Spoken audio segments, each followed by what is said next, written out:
আজকে এখানেও বৃন্দাবন হয়ে পরিণত হয়েছে। কেন না এখানে অনেক সাধুগুরু বৈষ্ণবের আগমন হয়েছে। আজকে এই গ্রামবাসী এই যে কমিটি বৃন্দ বাবাদের জীবনের জন্য ধন্য। কেন জানেন না? আজকে আপনাদের মতো সাধুগুরু বৈষ্ণবের চরণ ধুলি পেয়েছে, আপনাদের মতো ভক্তের পদধূলি তাদের আমিনায় করেছে। তা সবাই আমার কমিটি বাবাদের আশীর্বাদ করবে। এই যে আজকে একটা দল দিয়ে কীর্তন করছে বাবা, তারা যেন সামনেবার সুন্দর করে অষ্টকালীন লীলা অষ্টপ্রভু যেন করতে পারে। হ্যাঁ, সকলকে আশীর্বাদ করবেন আরো ভালোভাবে, আরো বড় করে তারা যেন এই অনুষ্ঠানটি করতে পারে। সকলে আশীর্বাদ করবেন। প্রাণ হরি নিতাই গৌর হরি বল হরি বল। চলা রে আসো সকলে বৃন্দাবনে যাবো। বৃন্দাবনে থেকে যাবেন হাত তুলুন। সকলে যাবেন বৃন্দাবনে। আচ্ছা বৃন্দাবনে যেতে হলে কার নাম গাইতে হয় বলুন তো? মনে না হ্যাঁ জম যমরাজকে আপনারা বলুন তো। রাধা তাই হরি বল হরি বল। তো সকলেই রাধা নাম গাইতে গাইতে আমরা বৃন্দাবনে যাবো। হাত তুলো। বলবেন হাত তুলে নামিয়ে দেবেন না। হ্যাঁ নৃত্য করতে হবে। নাচতে পারেন? হ্যাঁ বলুন।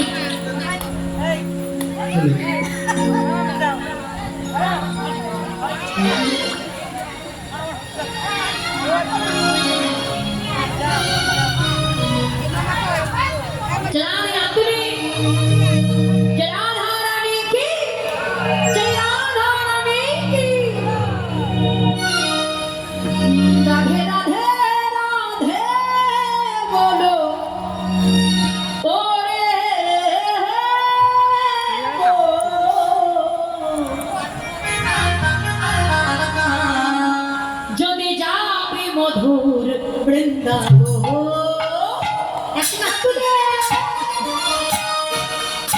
ও রাধে রাধে ও রাধে রাধে রাধে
কি, ভক্তবৃন্দ কি, আপন গুরু গোসাই কি, কীর্তনিয়া কি, খোলকরতাল কি, ভক্তের মঙ্গল কি, গ্রামবাসীর মঙ্গল কি, কমিটির মঙ্গল কি। জয় জয় রামকৃষ্ণ।